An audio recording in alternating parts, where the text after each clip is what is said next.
Okay, good morning, everyone. It is Tuesday, day 2 of week 1 programming basics. We just went over the office hour rules, when we can make up absent times that we've missed class here on the open office hour in the morning or on the weekend as well. It's during morning. See, I'm going to get the official hours here for what times on the weekends you can show up. I'm pretty sure it's between 10 and 4, but I'll get the official hours for you maybe later this afternoon. So today we're going to be going over order of operations and intro to arrays. And then we'll go ahead and break out into groups for our assignments at 10. And then, you have lunchtime. There's a career services informal meeting that you can attend at 12 Mountain Time. And then we work on our assignments until our next lecture at 2. At 3, we are going to practice commenting our code. And these are the assignments that you'll be working on at 3, practicing commenting on the code. And that challenge, a code challenge called Get on That Ride. So it's related to yesterday's variables that we created for the create variables assignment. So we're just building off of that knowledge there. And by the end of the day today, we want to finish this code challenge called Get on That Ride. And there's a link to it there, unless you can't find it on the platform. And the homework will be to read up and through parameters. So you always want to do the homework, do some reading before the lecture that we're explaining what those topics are, so that you can have a fair amount of questions that you may not have had if you're just introduced to the topic by the lecture for the first time. So do some reading before we do the lecture so that you can have some questions in case you have any. All right, so let's go ahead and dive into our platform. You don't have to follow along with me, but in case you do, click this link here on the platform. That will take you to this view. I'm going to Introduction to Programming, and I am going to Order of Operations here. Let's expand this.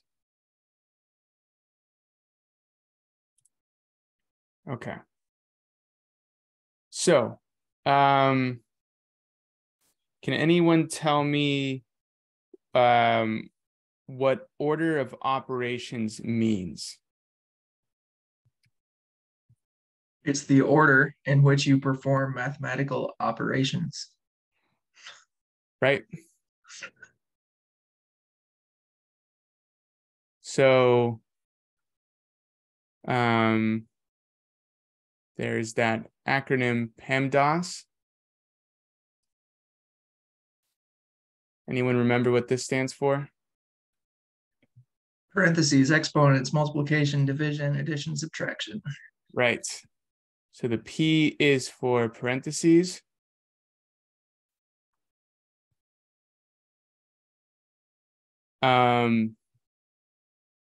So anything in the parentheses is what we handle first when we're doing a mathematical operation. Everything in the parentheses, anything in the parentheses gets handled first. What was the E again? Exponents.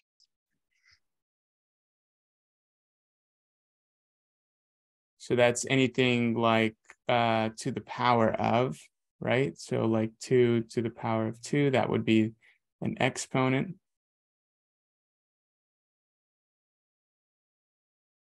M is for what again? Multiplication.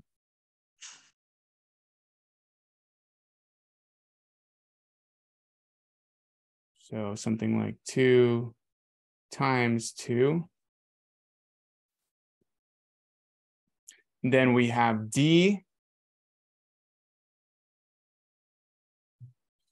for division, right? So 2 divided by 2, something like that. And then we have addition, subtraction.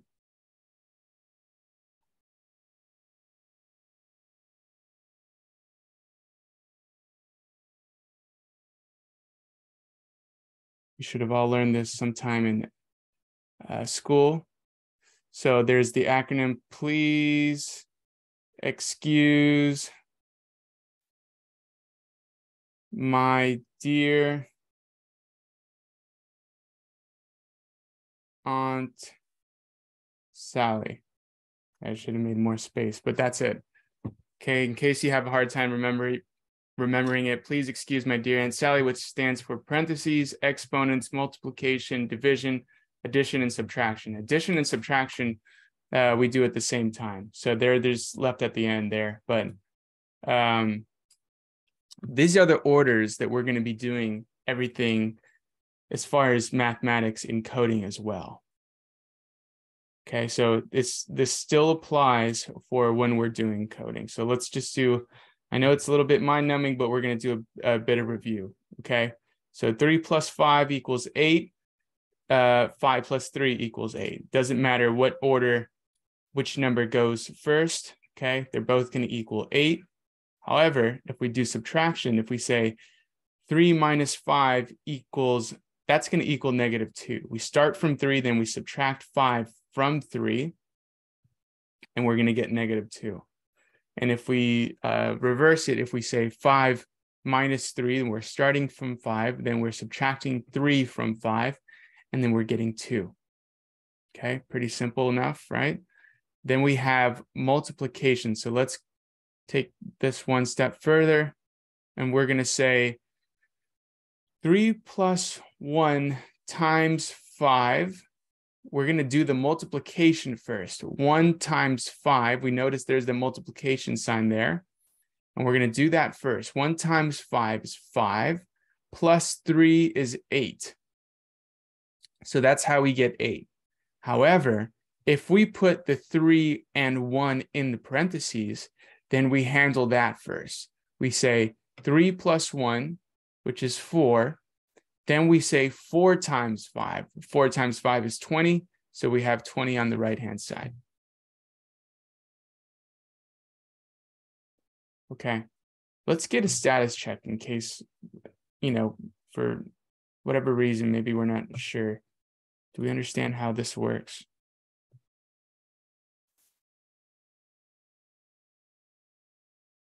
Okay. Great. And I'm going to just test this here. Let's just do a pulse. I have a survey here that I'm going to launch.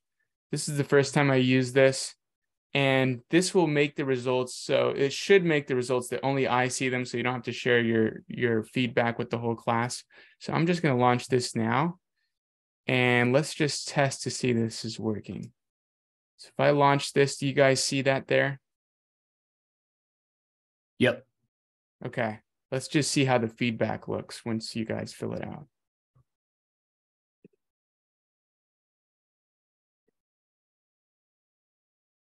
Awesome. Okay, it's looking great. So now you guys can share if you don't feel completely there, and I get to see who's answering what and how we feel. So we don't have to share it to the whole class if we're not completely there. Okay, in case we're sensitive to that, and I understand why. All right, fantastic. And let's see here. Download the results. Oh, I get a file. Okay, great. Now let's move on. If we run this in trace, then we get to see here our order of operations in action. So we should see console log 2 times 2 plus 1. So we know multiplication is going to happen first. So we say 2 times 2 is 4, plus 1 is 5. So we should see 5 first, and then we should also see whatever is in the parentheses here. 2 plus 1 is 3, times 2, 2 times 3 is 6. Okay, so let's run it and see if we get that.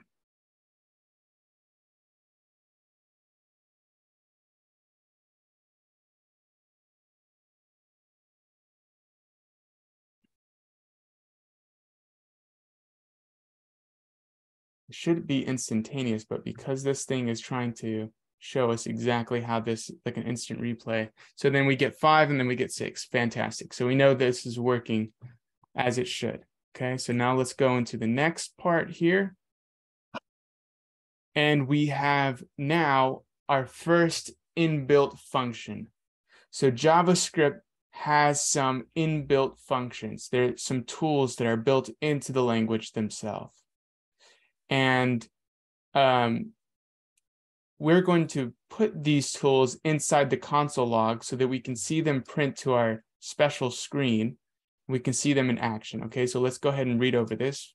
When we talked about various math operations earlier, you most likely remembered that in addition to parentheses, multiplication / division, and addition / subtraction, there are also exponents. How exponents are handled in programming is a bit trickier, but in JavaScript, there are a few convenient ways. So what does this mean? It means we use these inbuilt functions, math.pow. There is a built-in library of math operations called the math library. And one of the operations we can call upon is .pow or power.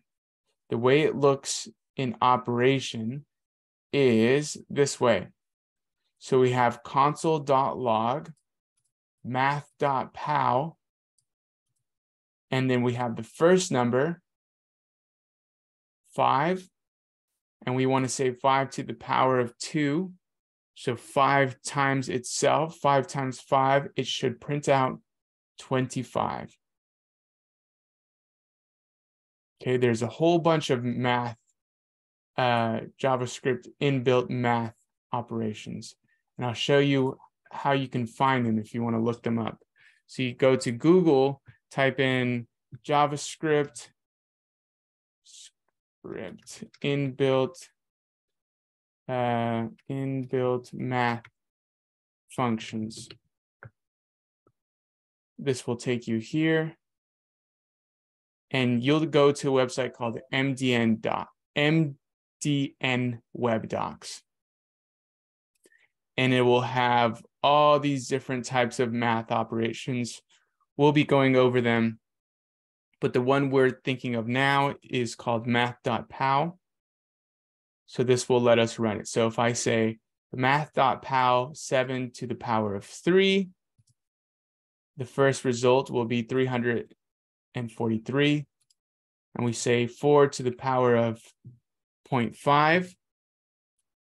That would be 2.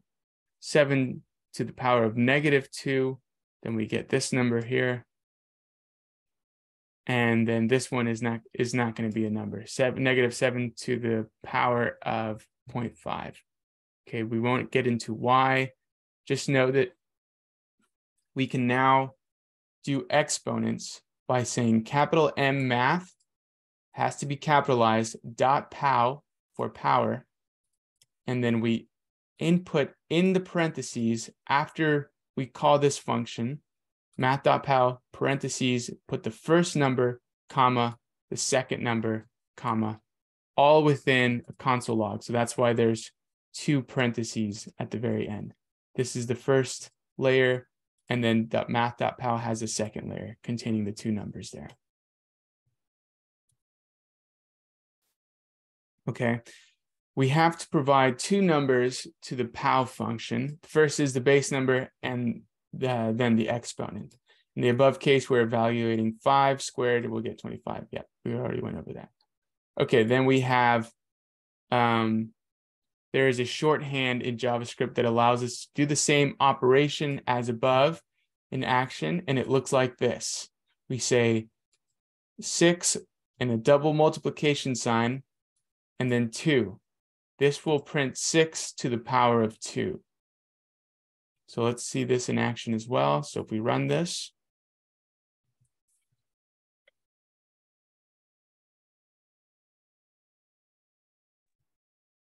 just for clarification, you're saying instead of entering math pow, we could just use double multiplication sign?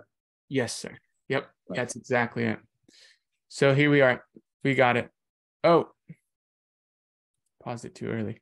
So here's the answer, 36. It printed 36 to our terminal area. This is the console that we would log to. It's also called terminal sometimes too. So 6 to the power of 2. 2 multiplication signs means to the power of. Exactly.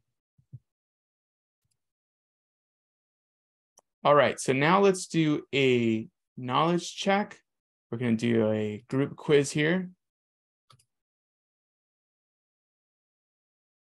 What number will print when we evaluate the following code? This one here, console log 5 plus 5 times 2. Okay, we're getting some 15s here. That's the majority. We say yes, that is the answer. What number will print when we evaluate the following code? Console log 5 plus 5 in a parentheses times 2. What's this one now?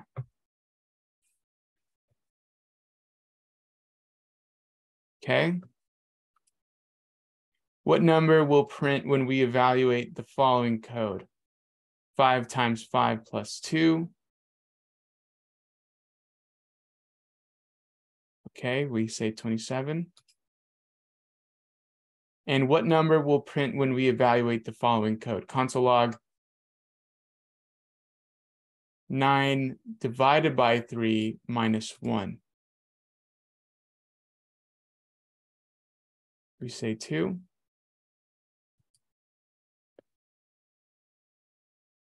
And lastly, 9 minus 3 divided by 1.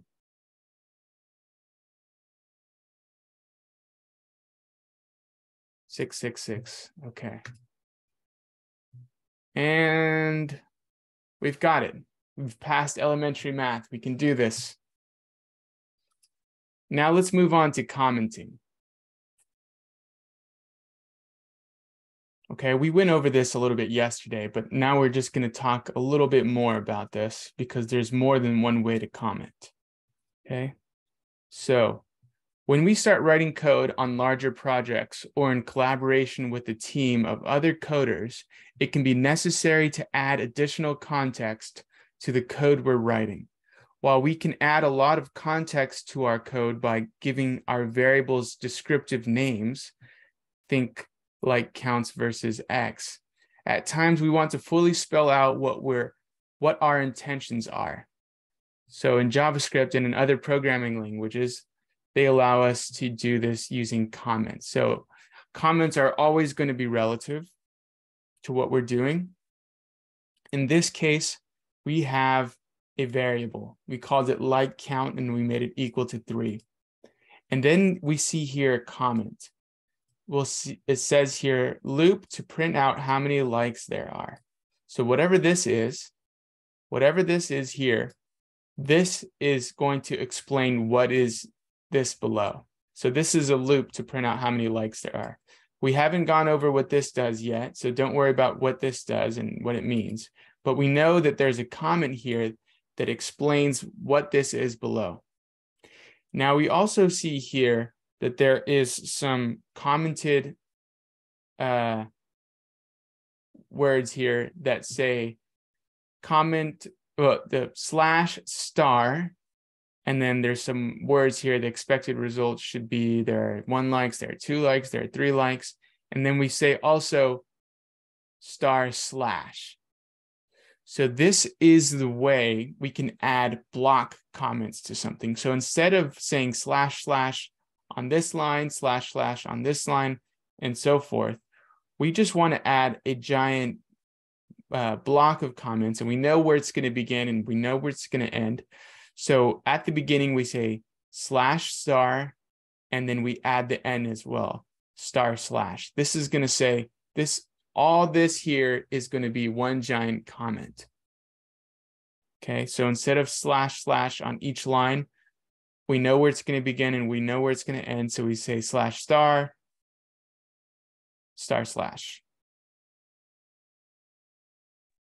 Quick question. So with a double slash, so what happens if you write another row of comments? Will it give you like an error? So the double slash will only comment the line that we are currently working on. So let me give an example here. I have this JavaScript file. This is the one we created yesterday. And I have a / do something. This one is uncommented, right? There's no / or * here. So I think I understand your question, but could you repeat it again for me, please, in case I don't understand it? So like the code that you were just showing on VS Code, if on line 2 you write a comment without a double slash, I'm trying to understand if we'll just take that as a continuation of the first line or not. So if I say something else here, this will try to read line 2 as JavaScript, but it's not. It's not JavaScript. So it will spew out an error. Exactly. Now I understand. So it will say, this is wrong. There's an error. So in order to do a multi-line comment, I'm going to have to do exactly as we see here, / // So /*, and then at the end here, we're going to say */. And everything that's in green here is a comment. If it's not in green, then it's going to be read as JavaScript. So if I do something outside this line, say outside the comment, this will be this line 3 will be read as JavaScript. And because it's not in, it's just in plain English, there's nothing to indicate that it's JavaScript. That the computer will try to read it, and then it will spew out an error. So unless it's JavaScript or unless it's commented, it's not going to read. Okay, cool. And while you're still on this, if you're typing in, so the math, I guess the math equations in JavaScript, like if you start typing in like the word math, will it bring up all the? Yep. So math dot, we said pow. Okay. And we say 5,2. This will run because this is in JavaScript. We know that the math libraries in JavaScript and .pow of math is going to access the power of part of the math in JavaScript. However, we are not going to see this print anywhere. It's just going to read it and do it. If we want to see it printed to our special screen, then we have to say console.log and put that in a parentheses. And we would have to do this console.log to see the result. It printed somewhere. It's like when you go to a grocery store and you pay for your groceries, you can either have a receipt that prints it, that prints what you your transaction, or you can tell the register, the cashier, I don't need a receipt. Okay, this would, if you don't use a console log, you're telling the cashier, I don't need a receipt. I know that the transaction went through, it charged my account, I don't need to see it. But if you say console.log, then you're saying, okay, I need to see the receipt. Show me somewhere, print it somewhere so that I can see the result of the transaction. Does that make sense? Yeah, makes sense. Cool. Awesome. All right. So let's read this here and then we'll get. So do you typically not do console log? What will you not see console log on a running piece of code? Well, it depends. A console log is used for multiple reasons. Without getting too deep into it, because there's no practical application for it yet at this point in the lessons. What the console log is used for mostly is to debug, and in case we run into an error and we need to know why there's an error, then we want to print out something that shows us, okay, this is working or it's not. If it's printing what we are expecting, then we can say, okay, at least this is working, it's connected. But if it's printing out some sort of error, then the console log will show us, okay, this is an error. It's a tool that we use to build code when we're working with multiple variables at once and we're connecting the dots between those variables. But for now, what we're using it for is just to print out what we're currently working on. So if I wanted to say, if I wanted to see this variable, something, okay, let me comment out line 6. If I wanted to see something, this variable called something printed somewhere to make sure that it's actually getting this value X in a string, I will have to say console.log something. Okay.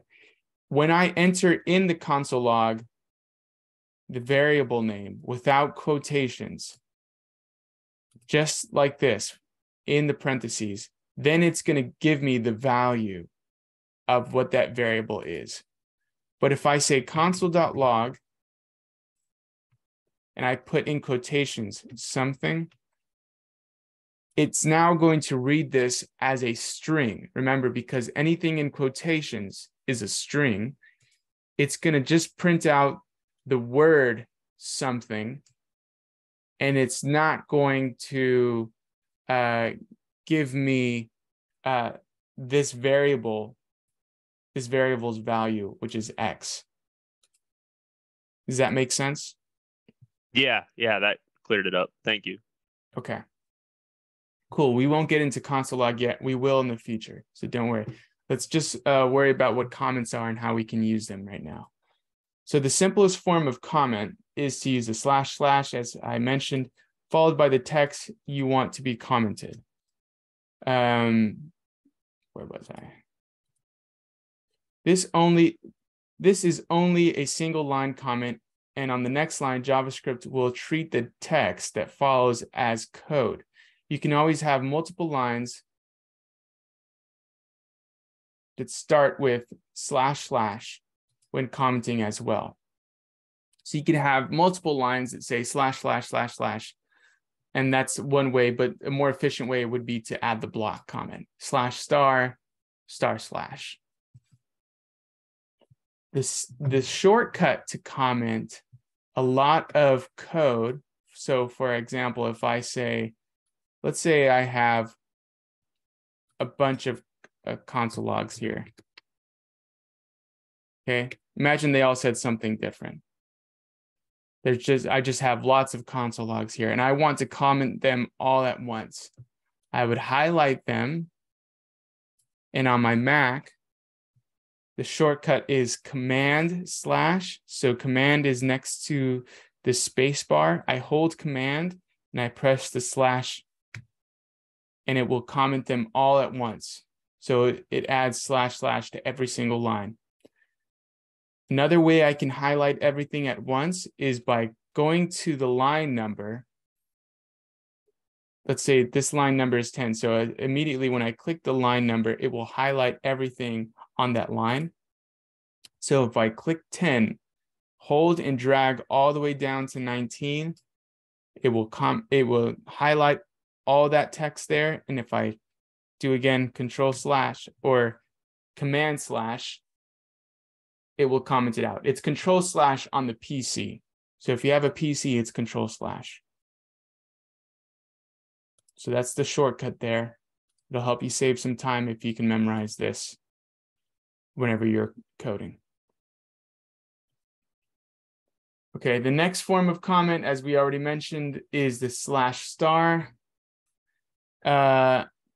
And somewhere later, potentially many lines later, we can end it with //. This is a good option when we need to put a lot of text in. But if you use the shortcut that I just showed you, the one that I just mentioned with Command/ or Control/, then we don't have to worry about doing this manually. This is such an efficient shortcut to highlight everything that we're working on and then use that shortcut Command/ that it will do it so easy that we don't have to even think about finding /*, then //. Okay. I'll mention one other thing. See how we have some lines already commented, line 6 and line 1 and 2. What if I want to comment comments? What if I highlight everything and do that shortcut, Command/ or Control/ if you're on a PC? Then you'll see my code editor is going to say there's something wrong here. It's going to put a dark line through line 6, and it's going to tell me essentially you commented a comment. So now it's double commented. So there's a little bit of error there, and this line is already commented as well. So be careful when you're doing the shortcut to highlight everything and comment, because you may be commenting a comment. So you have to be careful. If you already have some comments, then mind where they are, go around them if you want to comment everything. Is there a way to uncomment? Yeah, the same shortcut. Yeah, the same shortcut. If you do Command/ to a block of code that's commented, I'm just pressing / at this point. I'm just holding Command and I'm just pressing /. Okay. All right. So let's do a knowledge check, and we should be over with this lecture pretty soon here. So what are we doing? Oh, we do need to do arrays. So not yet. Not yet. So bear with us here. Let's do a quiz. Comments are useful to do which of the following things? Allow us programmers to add additional context to the code we're writing, or make a programmer run fast and more securely. 1. Okay, cool. How would you write a single line comment using JavaScript? 3. Cool. How would you write a multi-line comment using JavaScript? 4. And we've got it. Okay, let's do a poll. I just want to make sure we understand how well we're understanding comments, and then we'll move on to the next topic here.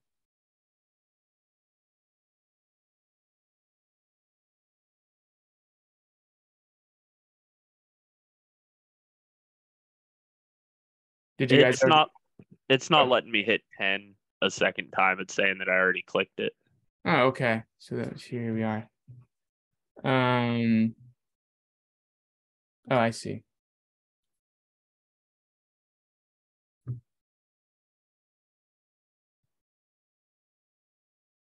Awesome. Okay, cool. All right, so far easy peasy. Let's keep going. Here's an optional assignment where you can practice your commenting. We won't go over this now. Let's just move on to the heart of today's lecture, arrays. Okay. So, what are arrays? So in programming, and specifically in JavaScript, we have 2 types of data. We have primitive data types. I think I'm spelling that wrong. Primitive. I think it's with an A. Anyways, don't mind my spelling.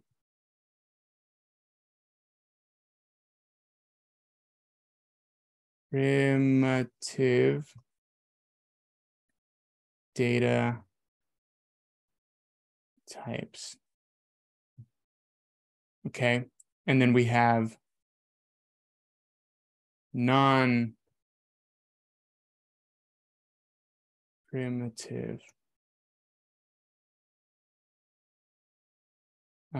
data types.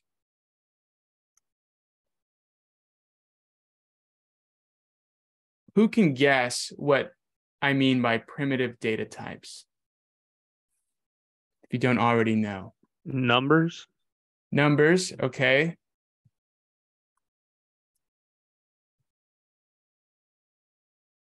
What else?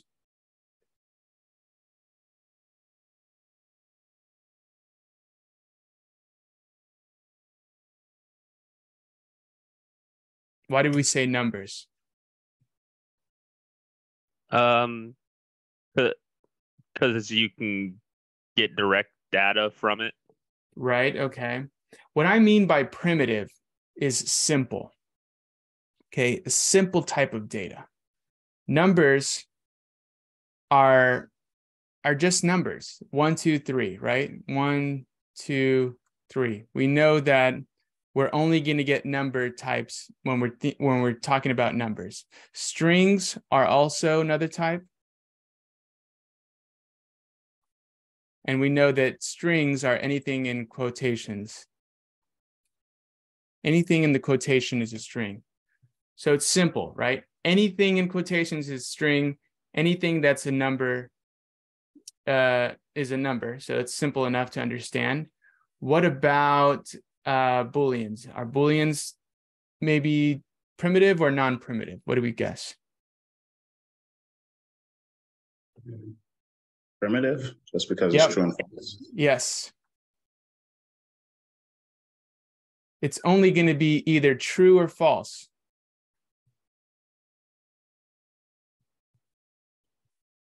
So simple enough, we know Booleans are either true or false. Then we also have non-primitive data types.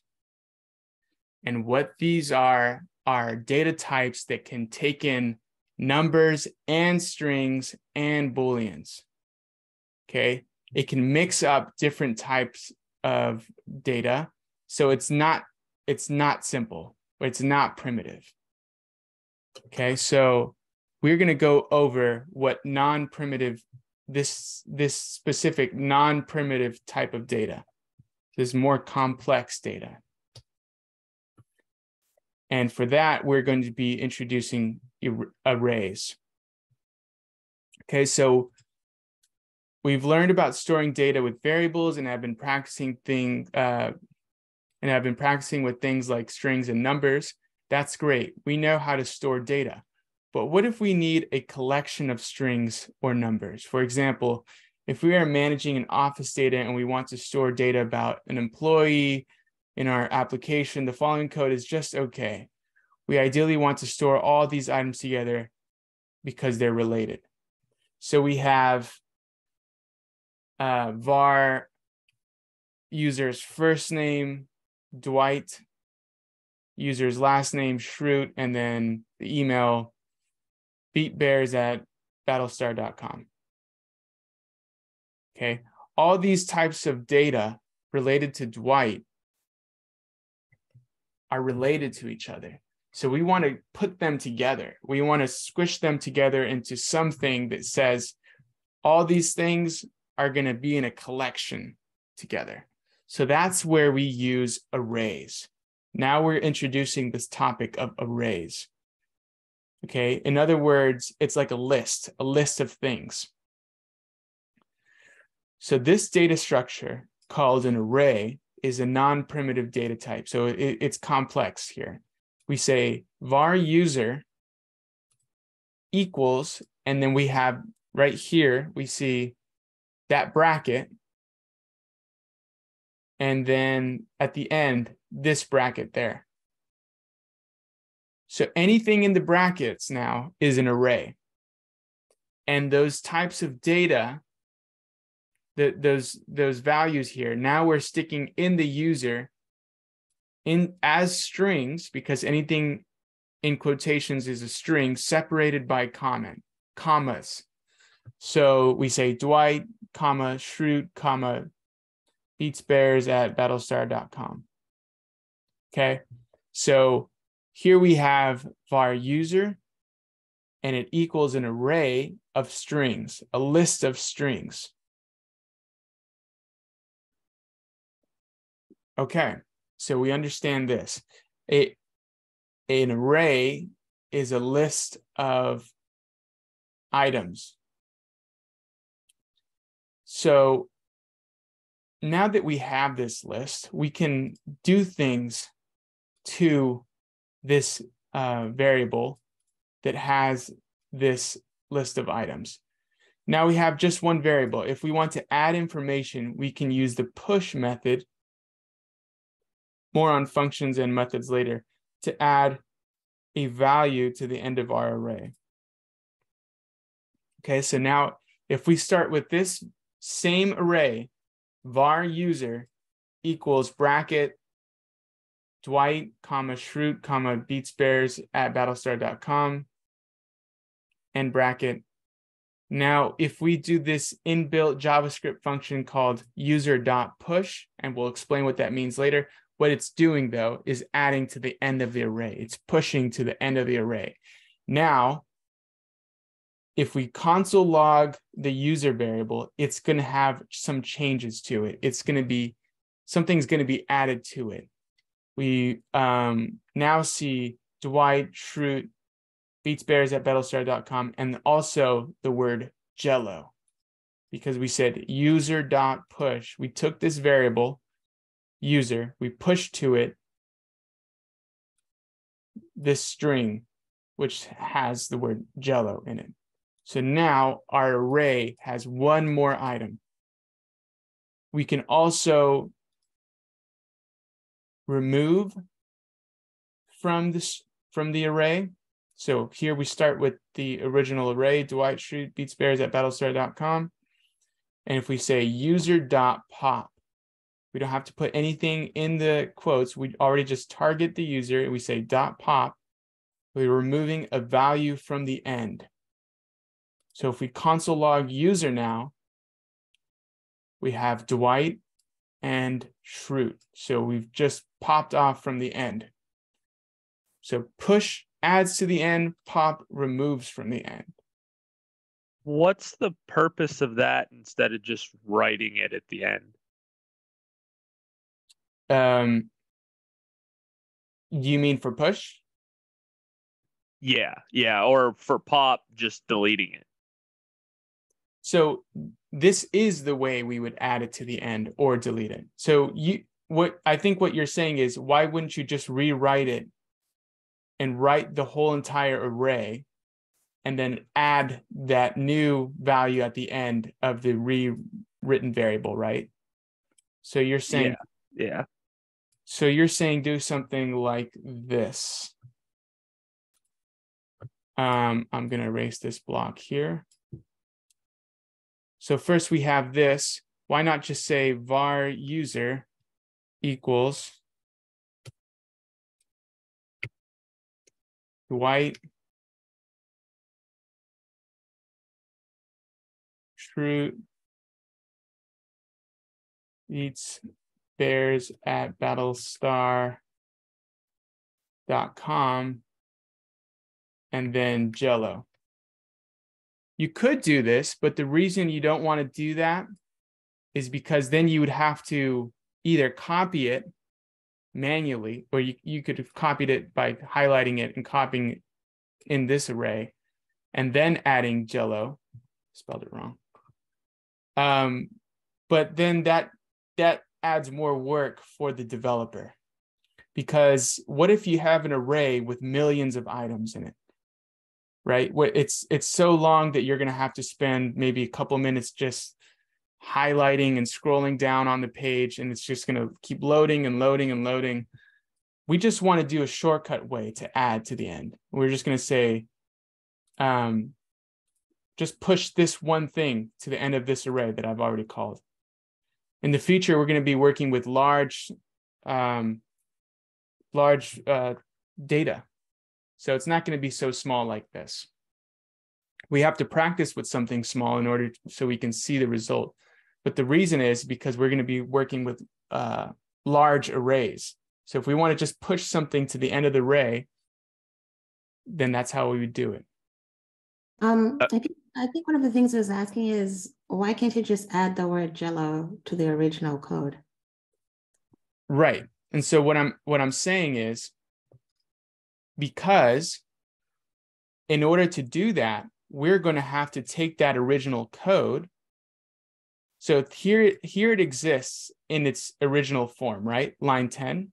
Yeah. If I want to add it to this, I would have to then make a copy of it and then add that copy in order to change that original variable. Sometimes we can't just go in and change the variable manually. We want a function to do something. So let's say this is getting a bit advanced, but let's say we have this, an array of something on our page, and we want, when we press a button on our page, it to do it automatically. Instead of the developer going into the code and adding it automatically, we want the computer to do it for us. So we'll add a function .push to a button press, and then we'll add a word to that array. Yeah, So but like, my question is, why do you have to rewrite it? Why can't you just edit? So, oh, I see. Why can't we just edit? Because like I'm saying, it's not always the developer's job to edit the code. It's not, we want to make it the machine's job to edit the code. And in order to tell the machine to do it, we have to tell it .push. Okay. So there's nothing wrong with the developer doing it. It's just it takes away from the functionality of the machine doing it. Yeah. We want to make the machine do the work for us, not the developer to edit the code every single time. Imagine when you're on Facebook and you see a post that you like. When you press the like button, that button is going to say .push one extra like to the likes button, instead of telling the developer, hey, why don't you edit this array of how many likes? Okay, got it. Okay, cool. And yeah, that example cleared it up a lot. Yeah. Thank you. Okay, yeah. I'll try to use more real life examples. So then .pop, let's say we unlike it. That's going to pop off the number of likes if we had an array of likes. It's going to do it automatically. We're going to attach that pop function to a button or unclicking a button. I don't know if this question is a little out there, but what if you're trying to edit multiple things? Would it pop, let's say, all the jellos, or is it just going to pop that one jello and that one array? Or is there a targeted way to do that? You can do both. It's both and. So it depends on how you build the machine. Yeah. So you can make a button pop multiple things at once, or you can make the machine say, I only want, when you press this button, to pop off this variable, this user. Okay. Cool. Good questions, guys. I haven't had these questions yet, but I appreciate your thoughts into this. So now access and update. Actually, before I do that, let me just do a survey on how well we're understanding push and pop. Okay, let me reset the survey.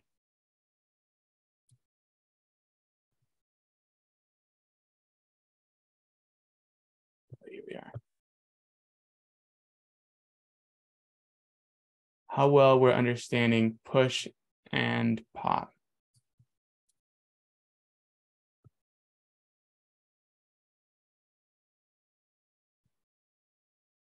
Guys, the one question that'll get me to a 10. Push and pop only affect the end, right? Push only goes to the end, and Exactly. pop only takes off the last value. Yes, we're only affecting the end of the array right now.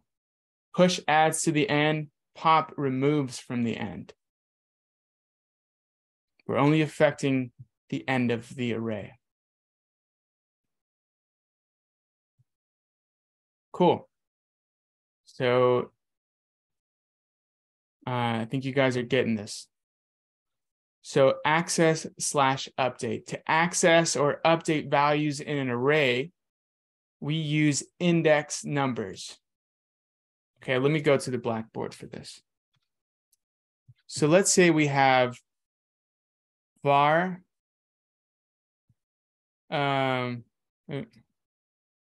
var, and I'm going to say R for short for array. Okay, This variable is called R. And I have the numbers 5, 7, 1, 2, 3.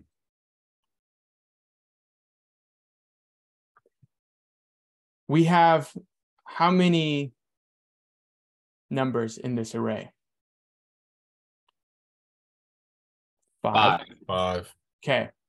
So if we say R dot length, the answer is going to be 5. Okay, so this is an important lesson. So I'm going to have to repeat this, I'm sure, in the future. When we're counting the length, when we're saying R dot length, we count from 1. Okay, 1, 2, 3, 4, 5. However, each position in the array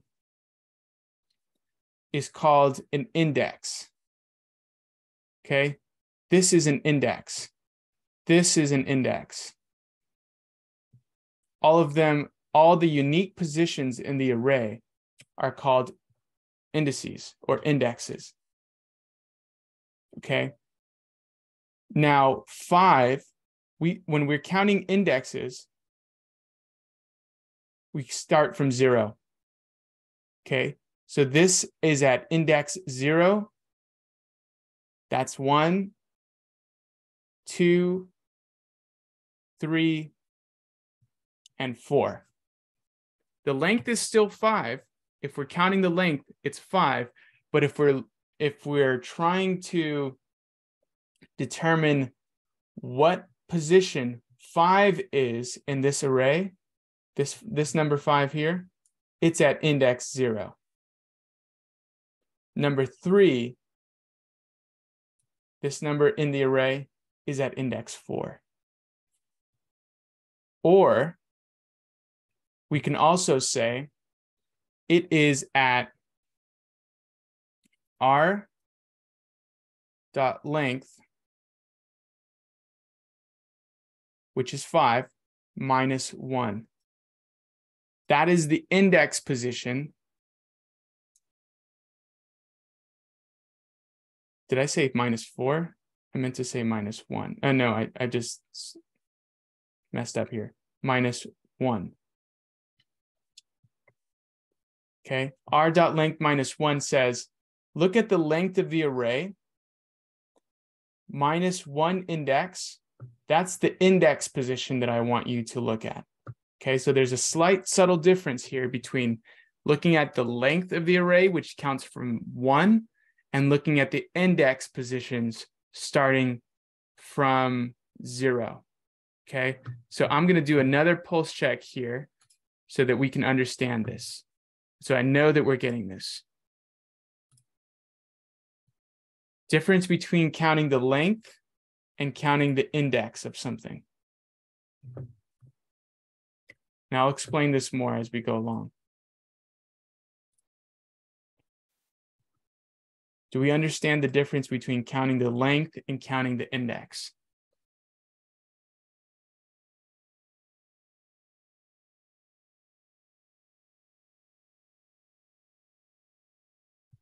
Okay, cool.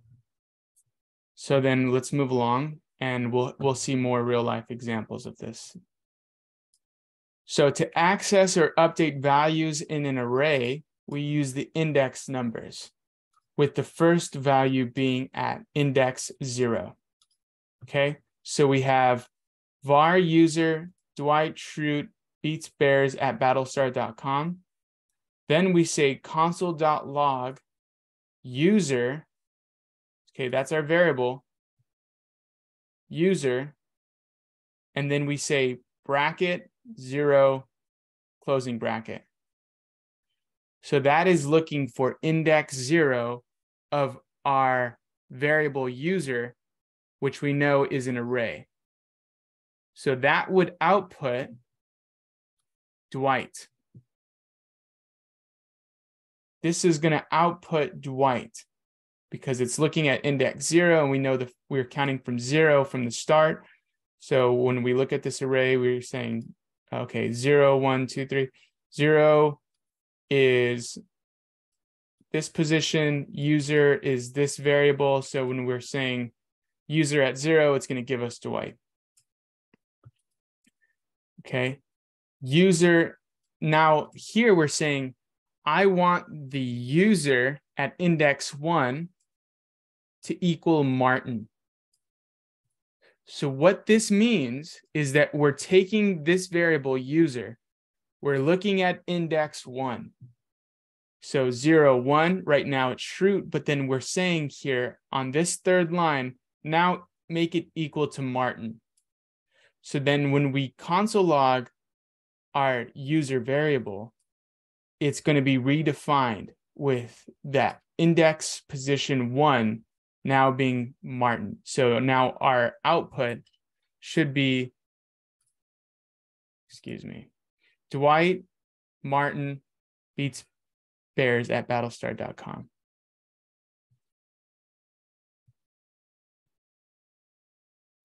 Okay, that's how that works. When we redefine, if we want to redefine a certain index in the array, we say, give me that variable that defines the array.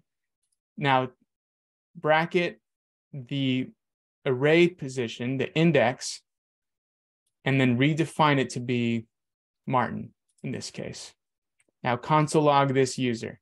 Okay, then it's going to say Dwight Martin beats Battles Bears. It's replaced Schrute because we've said at that position 1 where Schrute lives, we want it to be redefined. Okay, now length of the arrays. We've already gone over this. This is just a reiteration. var user equals Dwight, Schrute beats Bears at battlestar.com. If we say console log user.length, it's going to be 3 because when we're counting length, we're counting from 1, 1, 2, 3. If we say now user.pop, which removes that last value at the end, and then we reconsole log the user.length, then the value will be 2 because we just removed the email.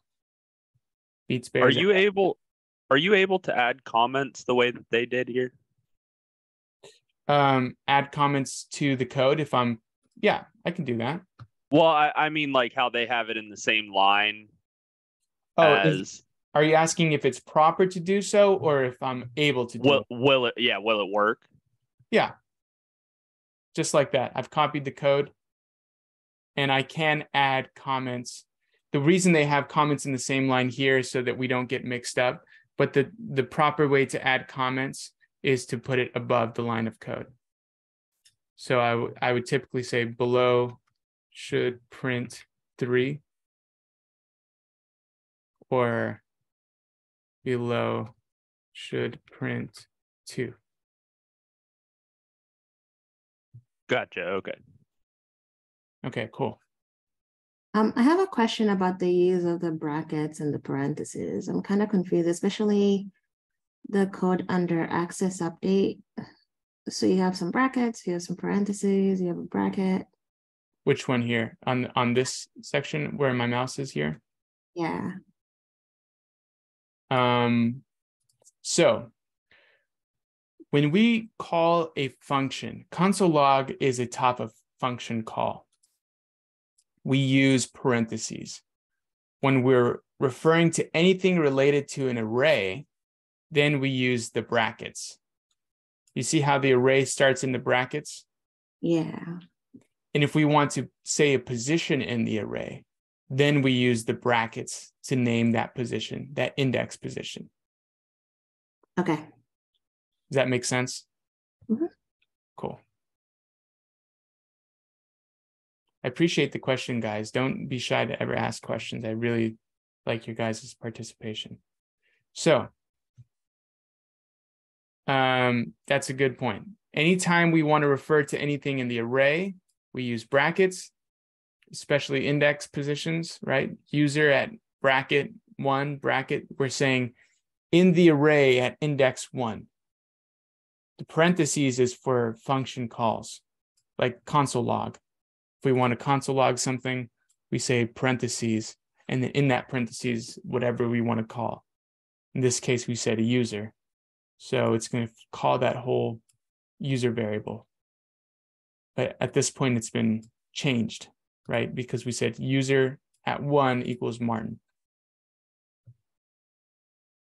All right. So now we have some coding challenges. These are practice assignments. And what we want to do is for each code snippet, create a T diagram. So we know how to do that, right? We know how to create a T. On the left hand, we say variable, and on the right hand, we say value. That's what we've been doing in the Algo app so far. So I'll do a quick one here.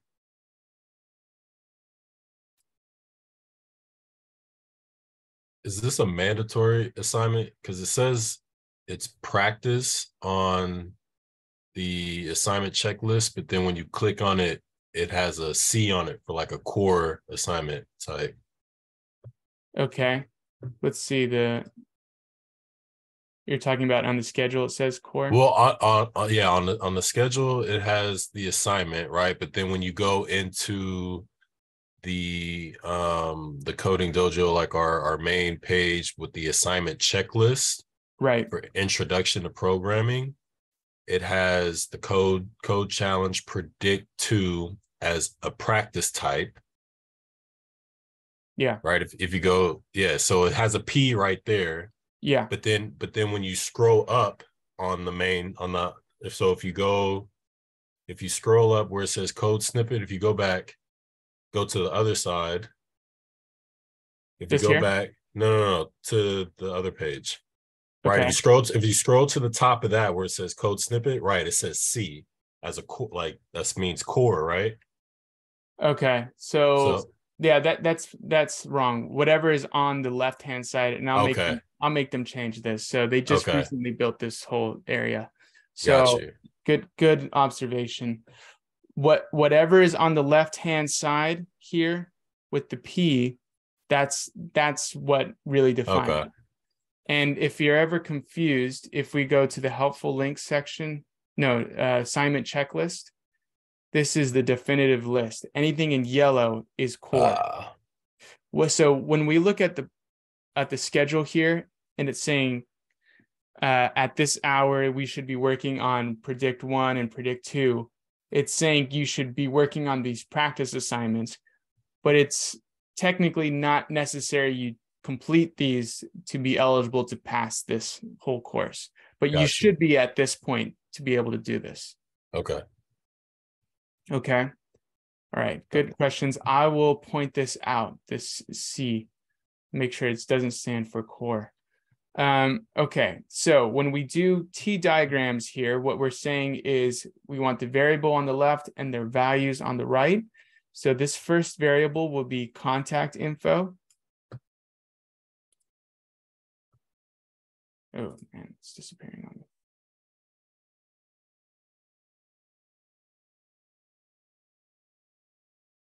me. Info. And then we have the value, which is the whole array. Paula, Smith, etc. I'm not going to do the whole thing here. And then console log contact info. So this will console log that whole entire array. And as you can see here, in this array, we have strings. And at the very end, we have a number. So this is the first time we're seeing this, right? We have more than one type of data in this array. We have strings, and then at the very end, we have a number.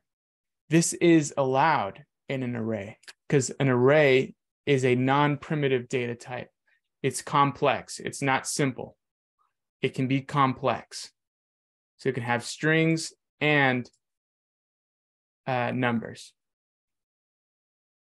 Okay, so work on this coding challenge, console log what everything is that we're seeing here. So if we say frozen.push, we're changing this variable frozen and we're adding something to the end, right? Whatever we say in the dot push. Here we're accessing a certain indice in this movie library array. And we're saying for it to be a new value, we're giving it that value of Beetlejuice. Okay, in this practice assignment here, we want to go through the Algo app and go from level 2 to level 3. Do all of level 2 and all of level 3. Okay, so that ends today's lectures. Do we have any questions about what we've reviewed today? Yeah. Go ahead. The assignments say predict 1 and predict 2. Where's predict 1? You have to go to the assignment checklist. I noticed that earlier. It's not on the left-hand side. On the assignment checklist, so if we go here, predict 1, it is the practice assignment there. Right. Where is predict 1? I found it on the learn. Yeah, if you go to the assignment checklist, if you go to the top of assignment checklist, you should be able to find it in there for introduction to programming. Okay. But because in the assignment checklist on the Google Doc, it's saying there's still a confusion because it's saying code for the arrays, code challenge, predict 2 as a core assignment. But then you were saying that if it says P on the left as in practice, then it's not core. So which one? I don't know which one is it. Whatever is here on the left-hand side is what it is. So if it's P, then it's a practice here. So this is, but if it says, so this is right. It has the correct at the top. Right. But so the Google Doc that you showed earlier with the assignments in yellow. Yes. Yeah, it has predict 2 as core. Oh. Okay. So thank you guys for pointing this out. I'm taking screenshots of all of this. You guys are the first one to point this out. So this course was only necessary as of the last session. So I had to make a lot of corrections then. It was like a newly built, all these pages are newly built. So I'm just noticing now through you guys that there are some discrepancies there. So I'll have them correct us right after we do this lecture. So for this practice assignment 1, I will link it in the Discord. So for all of us that don't want to memorize how to access it through. So are we doing this today? Because it's under the functions and parameters section. This is functions and parameters. Yeah, you know what? We haven't gone over this. So let me get this cleared up. Right now, what I'll say is only work on predict 2. Skip that predict 1. I'll just work on predict 2 right now. Okay. So regardless of what any of it says, if it's not related to what we're doing, then don't do it. Okay. I only work on predict 2 right now, and I will get this cleared up for everybody. So sorry for the confusion. I'll push back on the development team that made this and make sure they get this fixed. Thank you, guys. You guys are really observant. And that's going to come in handy. So for right now, what we're going to do is skip predict 1 It's erased. Work on predict2 and algo app arrays and functions. Okay, so that's the goal for right now. Predict2 and algo app arrays and functions. That's level 2 and 3.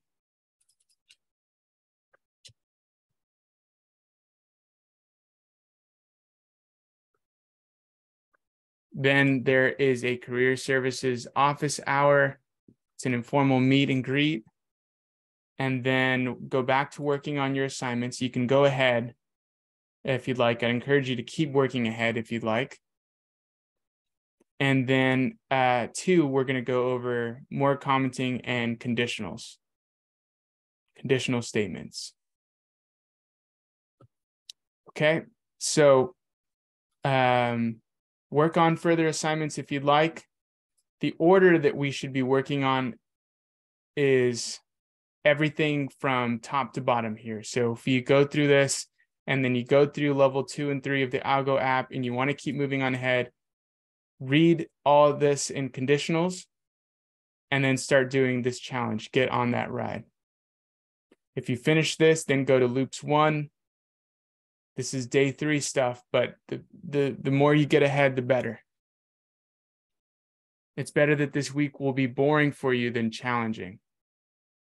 Okay, then do these practice assignments. So the order that you see them in is the best order of learning. And everything that you see before the challenges, before the assignments, is going to be related to those assignments. Okay? So I'll stop the lecture recording now.